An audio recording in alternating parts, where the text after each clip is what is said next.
Think being born a princess in the Ottoman Empire meant living a fairy tale? Think again. Ottoman princesses lived in what was essentially a luxurious prison called the harem, locked away from the outside world from the moment they could walk. These weren't just protected women. They were inmates in golden cages, isolated from reality in ways that would break most modern people within weeks. The harem wasn't some romantic palace wing. It was a deliberately designed isolation chamber where princesses grew up seeing almost no men except their father, the sultan, and the castrated eunuchs who guarded them. No brothers after a certain age, no male cousins, no contact with the outside world, just walls, other women, and the suffocating knowledge that somewhere out there, a husband was being chosen for them without their knowledge or consent. Imagine growing up knowing that every girl around you would eventually disappear on her wedding day, and most never came back the same. Some returned broken, others never returned at all.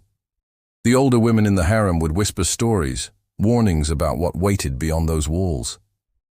But nothing could truly prepare these princesses for what was coming. The worst part? The isolation was intentional. Ottoman princesses were kept ignorant of men, of the world, of everything that might help them survive what was ahead. They were raised like orchids in a greenhouse, beautiful and fragile, with no idea that they were being prepared not for life, but for sacrifice. Their education consisted of embroidery, poetry, and religious studies. Nothing about the brutal realities of marriage, childbirth, or survival in a world where women were property.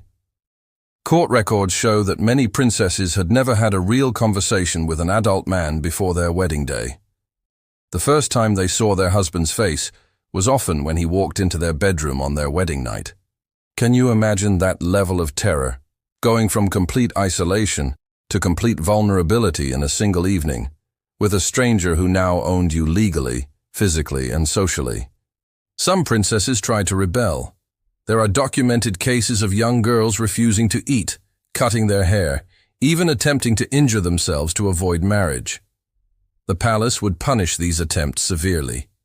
One princess was reportedly beaten so badly for resisting her arranged marriage that she couldn't walk for days.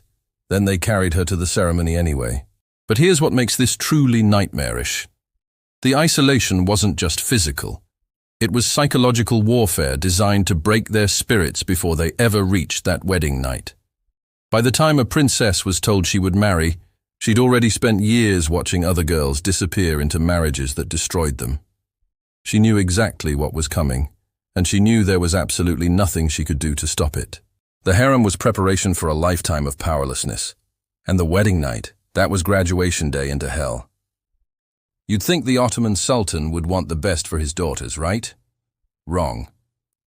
Ottoman princesses were diplomatic tools, nothing more, and the men chosen to marry them were selected based on one criterion: political usefulness. Love, compatibility, even basic human decency didn't factor into the equation. These marriages were business transactions, and the princesses were the currency. The typical husband for an Ottoman princess was a high-ranking military officer or government official, usually decades older than his bride. We're talking about 13-year-old girls married off to men in their 50s and 60s. Men who had already buried previous wives. Men known for cruelty. Men who viewed their new princess bride as a trophy to be displayed and used, not a person to be respected. Take the case of Fatma Sultan, daughter of Ahmed III. In 1709, she was married at age 15 to Siladar Ali Pasha, who was 47 years old. Historical records describe Ali Pasha as severe in temperament and known for harsh discipline of his household. That's Ottoman diplomatic language for, he beat his wives. Fatma had never met him before the wedding. She didn't even know what he looked like until he entered her chamber on their wedding night. But age gaps were just the beginning of the horror. Many of these men were chosen specifically because they were politically ambitious and ruthless. The Sultan wanted sons-in-law who would do his dirty work without question. Compassion, kindness, gentleness, those qualities were considered weaknesses. The ideal husband for a princess was someone who could crush rebellions, execute enemies without hesitation, and maintain absolute control over his household. including his terrified teenage wife. The selection process itself was dehumanizing. Ottoman princesses had no say in who would become their husband. They weren't consulted, their preferences weren't considered, and their fears were completely ignored. The Sultan would simply announce the decision, and that was final. Some princesses found out who they were marrying only days before the wedding. Others learned on the wedding day itself.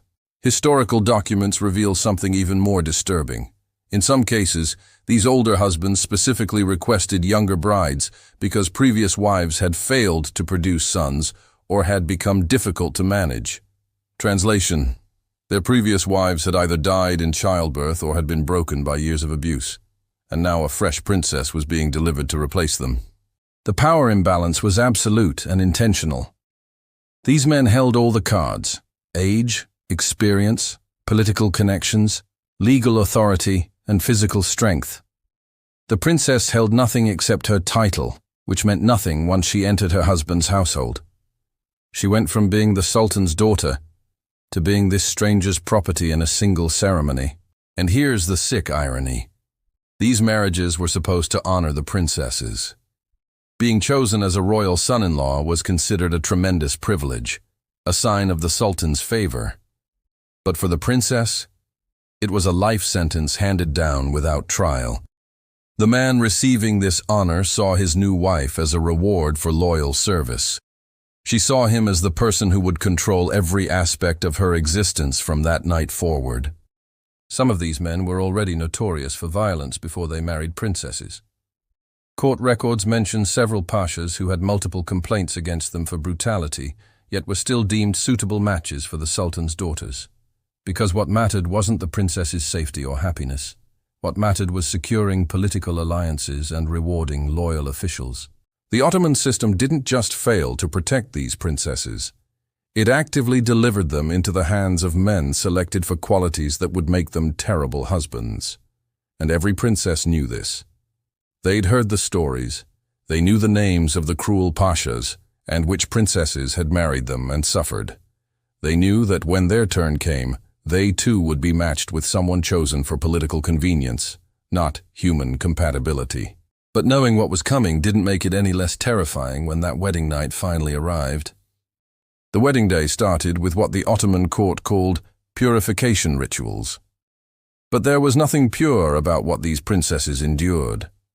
Hours before the ceremony, the bride would be taken to the hammam, the bathhouse, where older women from the harem would subject her to invasive preparation that felt more like medical examination than beautification.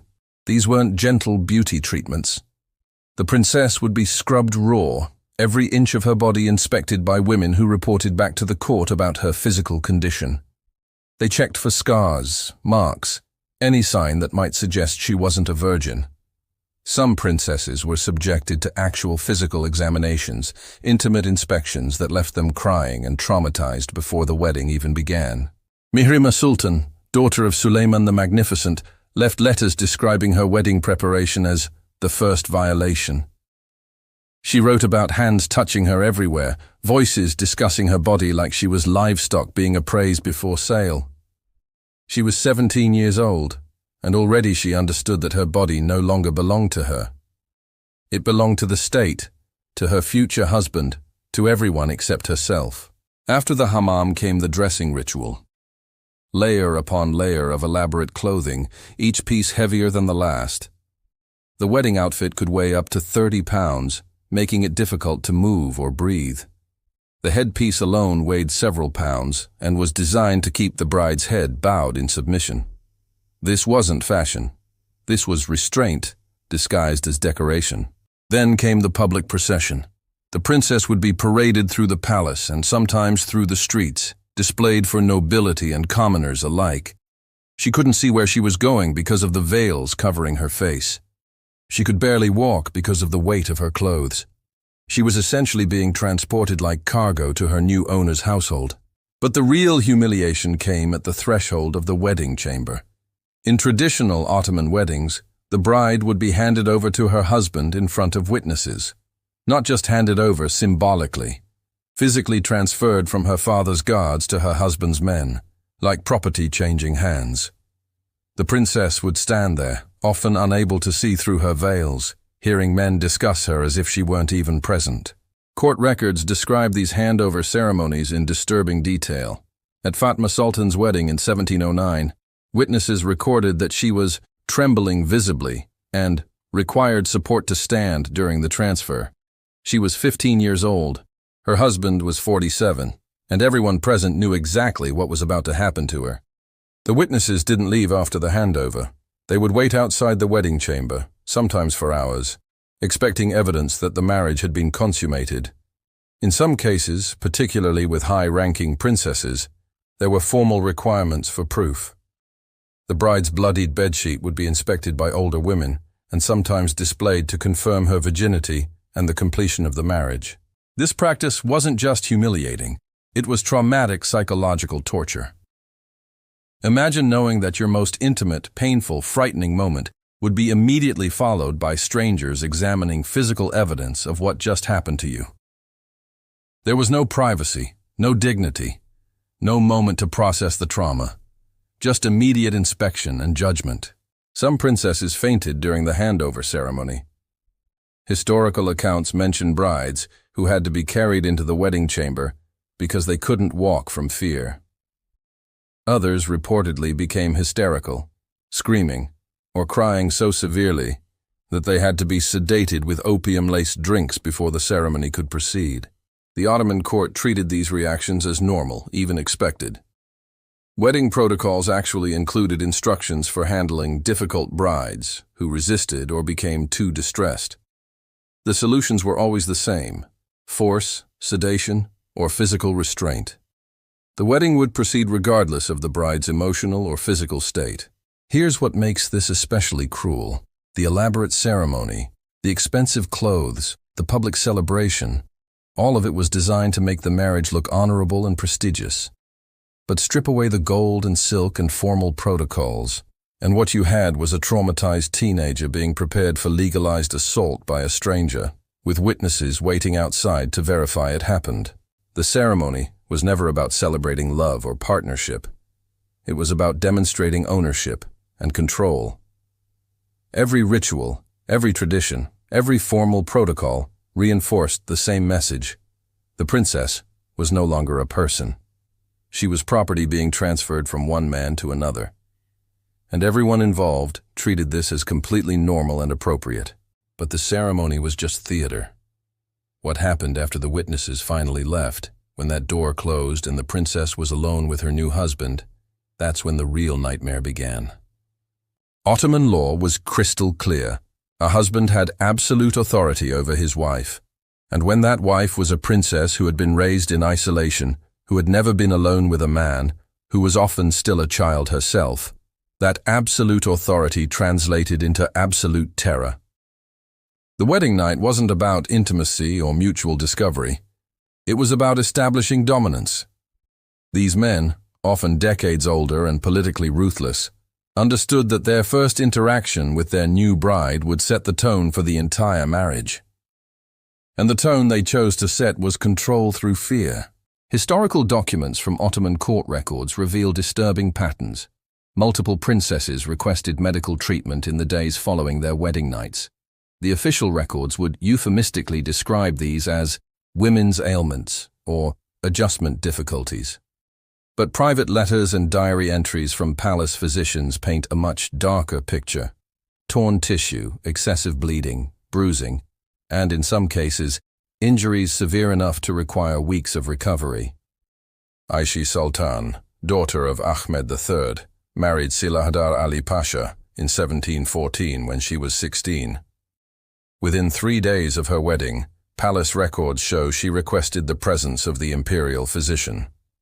The doctor's private notes, discovered centuries later, described finding the princess in considerable distress, with injuries consistent with violent assault. But this wasn't classified as assault. It was classified as consummation, legal, expected, normal. The expectation of blood on the wedding night created its own horror. Husbands weren't just permitted to cause pain. They were expected to. The presence of blood was considered proof of virginity and successful consummation. This created a sick incentive for violence, where inflicting pain became a requirement of proving the marriage was legitimate. Some princesses were so terrified of this expectation that they injured themselves beforehand, trying to ensure there would be blood regardless of what happened. Court records mention cases of brides discovered with self-inflicted wounds, desperate to avoid the accusation of not being virgins, because the accusation of lost virginity didn't just mean social shame, it could mean death. The legal framework made everything worse. Under Ottoman law, a husband could not rape his wife because the marriage contract gave him unlimited sexual access to her body. What we would now recognize as marital rape was simply considered a man exercising his legal rights. A princess could be violated in every way imaginable, and she had zero legal recourse because it wasn't considered violation. It was considered marriage. And if a princess tried to refuse her husband, the consequences were brutal. Esma Sultan, married at 14 to a 52-year-old pasha, reportedly tried to lock herself in a separate chamber on her wedding night. Her husband broke down the door. When palace officials investigated the commotion, they sided with the husband.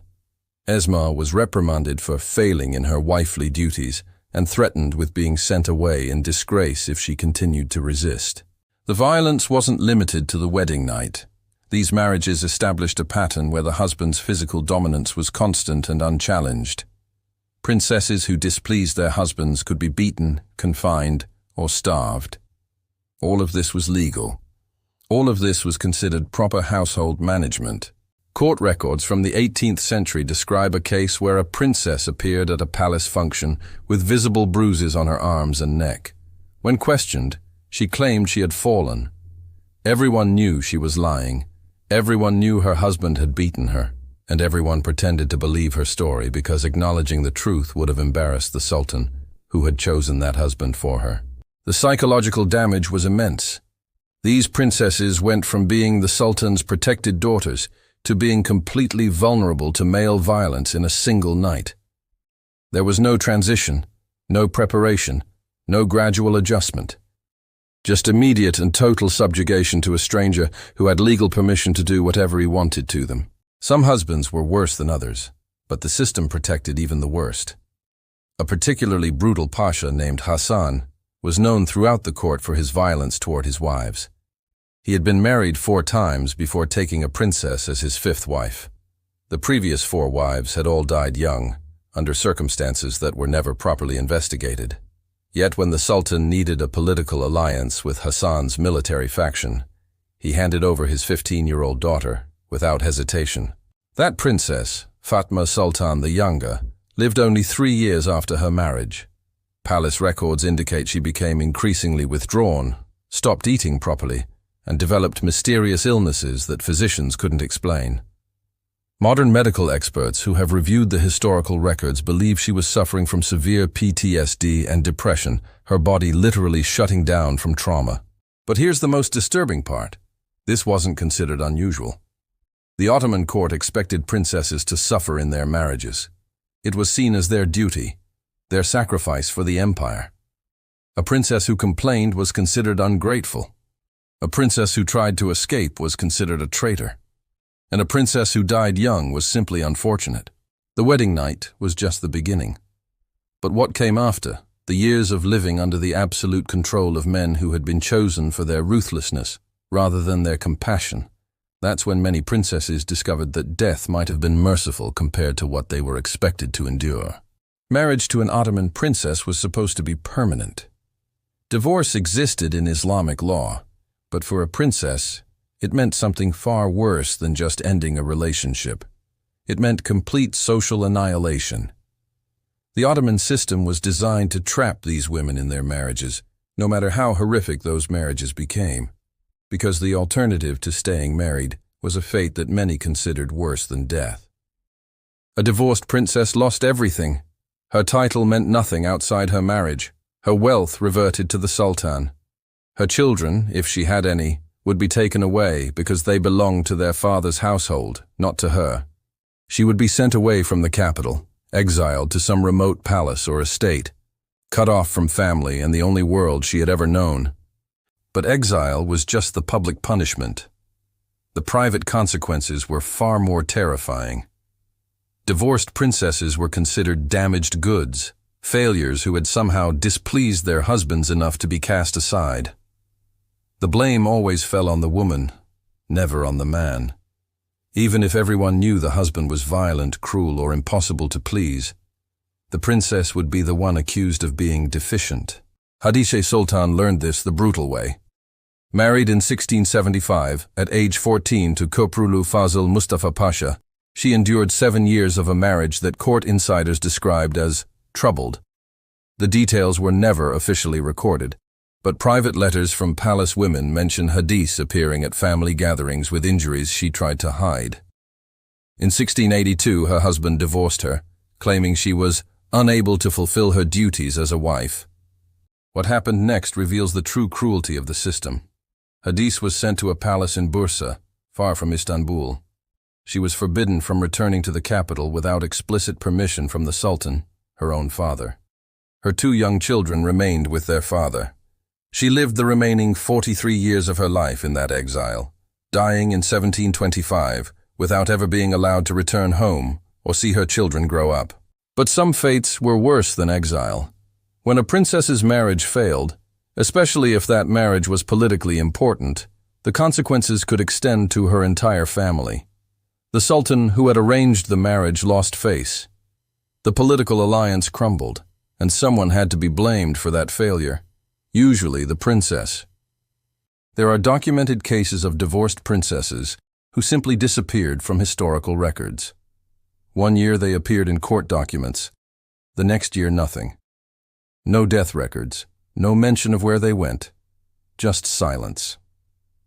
Ottoman historians have speculated that some of these women were quietly eliminated, their failures considered too embarrassing to acknowledge publicly. Gevahan Sultan's case is particularly disturbing. Married in 1695 to a prominent admiral, the marriage lasted less than 2 years before he divorced her, claiming she was barren and disobedient. Gevahan was 17 years old. Palace records show she was sent to a small estate outside Istanbul. Then the records stop. There's no death certificate, no further mentions. She vanished from history at age 17, and nobody seemed to care enough to document what happened to her. The threat of divorce and exile served as a constant form of control. Princesses knew that no matter what their husbands did to them, complaining or resisting could result in being cast aside and forgotten. So they endured. They stayed silent. They accepted violence, humiliation, and misery because the alternative was losing everything, including their identities. Some princesses tried to prevent divorce by any means necessary. They would tolerate increasingly extreme abuse, hoping that submission would satisfy their husbands. Historical records mention princesses who stopped eating to make themselves more physically appealing, who studied their husbands' moods obsessively to avoid triggering anger, who essentially erased themselves trying to become whatever their husbands wanted them to be. It didn't work. Husbands divorced their princess wives for all kinds of reasons: failure to produce sons, aging, boredom, political convenience, or simply because they wanted a younger wife. The princess's efforts to please didn't matter. Once a husband decided the marriage was over, it was over, and the princess's life as she knew it was over too. But here's what the Ottoman court never acknowledged. Many of these divorced princesses had been married to monsters, men who had beaten them, assaulted them, terrorized them for years. Yet when those marriages ended, it was the victims who were punished with exile and disgrace, while their abusers remained respected members of society, often free to marry again and terrorize new wives. The system protected the men and destroyed the women. A princess who stayed in an abusive marriage suffered in silence.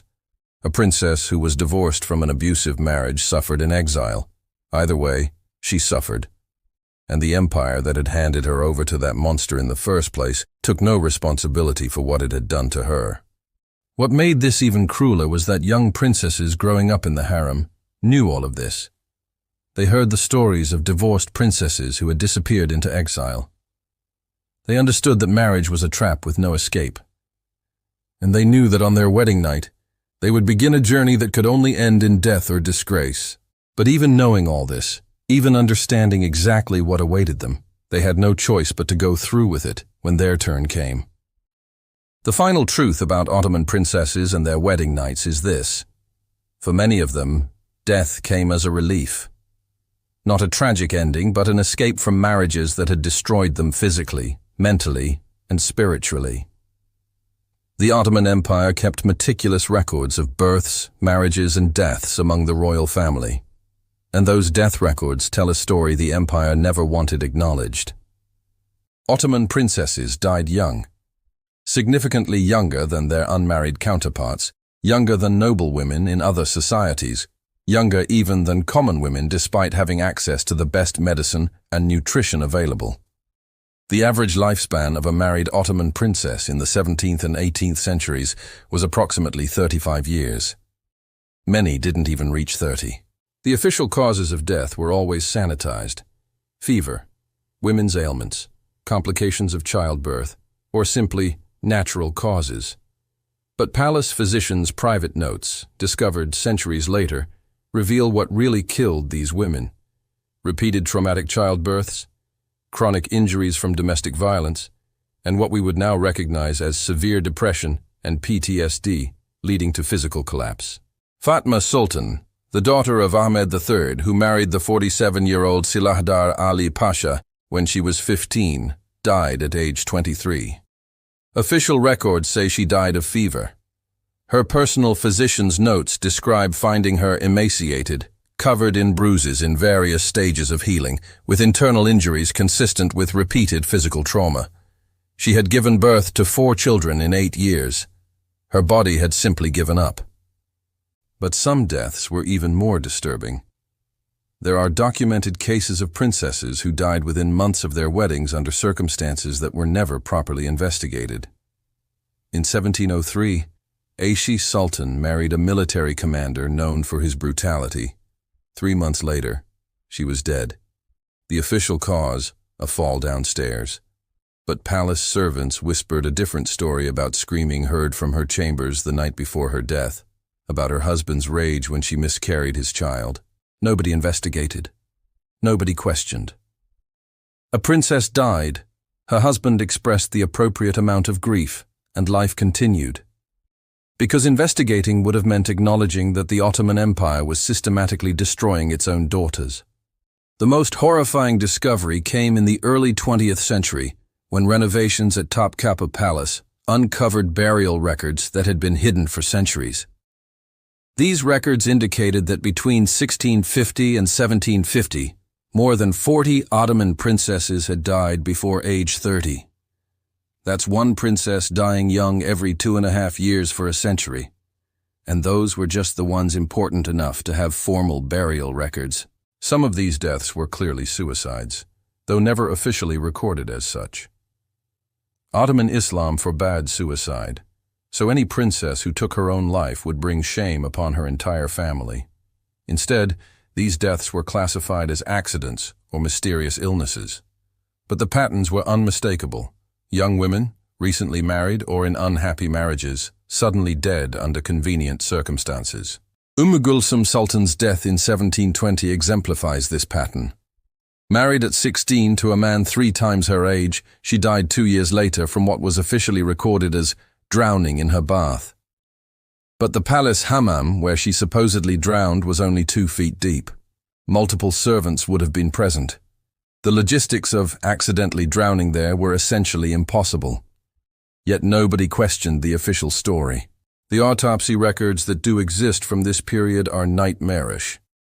One princess who died at age 21 was found to have fractures in various stages of healing throughout her body. Her internal organs showed signs of repeated trauma. Her physician's notes describe her body as that of someone much older, worn down by years of abuse and multiple difficult pregnancies. She had been married for 5 years. But perhaps the most disturbing case involves a princess whose body was discovered 3 days after her death in her own palace. She had been dead for 3 days before anyone even checked on her. 3 days.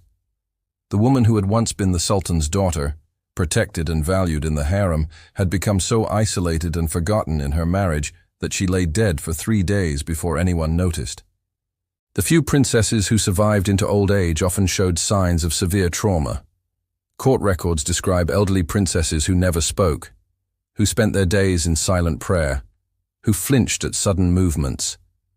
These were women who had survived their marriages, but they hadn't survived intact. They were broken in ways that were visible to everyone, but never acknowledged. Here's the bitter truth the Ottoman Empire never wanted to face. The wedding night that princesses feared so much was just the beginning of a lifetime of sanctioned abuse, neglect, and exploitation. The empire that claimed to honor its royal daughters was actually sacrificing them on the altar of political convenience. Every single time a sultan arranged a marriage for his daughter, he was potentially signing her death warrant. And everyone knew it. The final insult came in how these princesses were remembered. Their lives reduced to brief entries in family genealogies. Their suffering erased from official histories. Their deaths sanitized into acceptable narratives that protected the men who had destroyed them and the system that had enabled it all. The Ottoman Empire lasted for over 600 years. During that time, hundreds of princesses were born into the imperial family, and the overwhelming majority of them who married lived short, brutal lives that ended in early deaths that were never properly investigated or acknowledged. They were born into privilege and died in misery, sacrificed to maintain a system that valued them only as political tools and breed mares. So when we ask why Ottoman princesses feared their wedding night, the answer is simple and horrifying. Because they understood, perhaps better than anyone, that their wedding night was the beginning of the end. The empire dressed it up in silk and gold, wrapped it in ceremony and tradition, called it honor and duty. But strip away all the pretty words and expensive pageantry, and what you had was a system designed to break young women for the benefit of old men and political alliances. The Ottoman princesses knew exactly what awaited them on their wedding nights, and they were absolutely right to be terrified.